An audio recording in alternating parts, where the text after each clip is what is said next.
فاذكروني أذكركم واشكروني ولا تكفرون।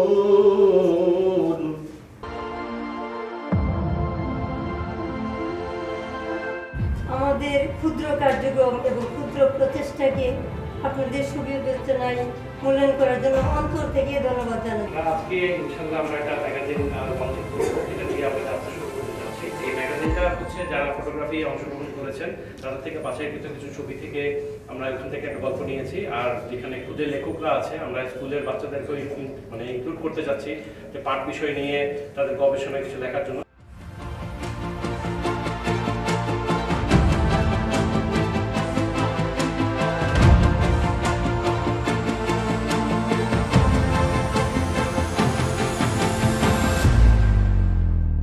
আমাদের আজকের যে আয়োজন রচনা প্রতিযোগিতা এবং হচ্ছে ফটোগ্রাফি প্রতিযোগিতার পুরস্কার বিতরণীতে আমি এক এক করে নাম ডাকছি।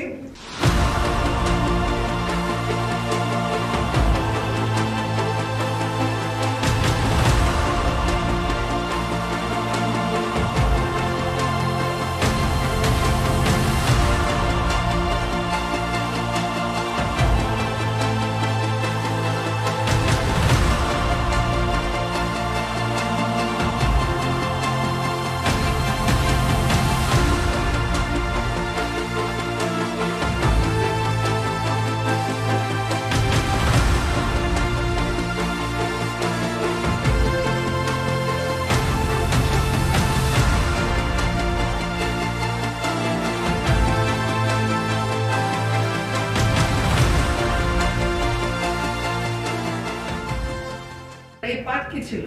আমার একটা ঐতিহ্য ছিল। পাট ছিল কি সোনালী আঁশ। কারণ এক সময় এই পাট রপ্তানি করে আমার দেশের বিশাল একটা অর্জন ছিল, যেটাকে আস্তে দিনে দিনে আমরা সেটা হয়তো ক্ষয়িষ্ণু হয়ে গিয়েছে। আমরা হয়তো এখন আবার বলবো যে সোনালী দিন ছিল, আবার ফিরে আনার জন্য আমাদের উদ্যোগগুলো আমরা চেষ্টা করে যাচ্ছি। H&H ফাউন্ডেশন একঝাঁক তরুণ যারা কিনা পাটের জন্য আসলে তাদের যে আন্তরিকতা, তাদের যে ভালোবাসার প্রকাশ তারা ঘটিয়েছেন এত সুন্দরভাবে। ফটোগ্রাফি প্রদর্শনী, ফটোগ্রাফগুলো থেকে যাবে, একটা প্রকাশনা কিন্তু থেকে যাবে, এবং রচনা প্রতিযোগিতা যারা অংশগ্রহণ করছেন সেটি এখানে দেওয়া হয়েছে।